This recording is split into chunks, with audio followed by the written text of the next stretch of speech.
બદલ રાજ્યસભાના સાંસદ પરિમલ નથવાણીએ પૂનમબેન માડમને શુભકામના આપી છે। સાથે તેમણે કહ્યું છે કે શહેરના કહેવાતા ભાજપના દિગ્ગજ નેતાઓની તોડફોડ છતાં જામનગર લોકસભા મત વિસ્તારમાં પૂનમબેન જંગી માર્જિન સાથે આગળ વધીને તેમણે જીત હાંસલ કરી છે। તમામ સમુદાયોના સમર્થન બદલ પરિમલ નથવાણીએ આભાર વ્યક્ત કર્યો છે। જામનગર અને દેવભૂમિ દ્વારકા જિલ્લાના વિકાસના કામે અવિરત તેઓ ચાલતા રહેશે।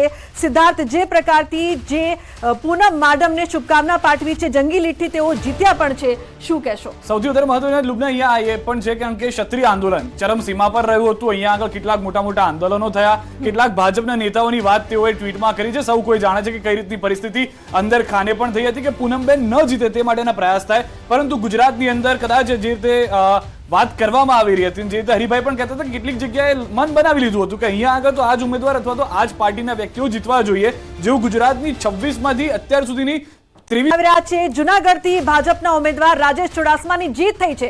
રાજેશ ચુડાસમાએ જુનાગઢ ગીર સોમનાથની જનતાનો આભાર માન્યો છે। રાજેશ ચુડાસમાને ગત ટર્મ કરતા 16,000 જેટલી ઓછી લીડ મળી છે।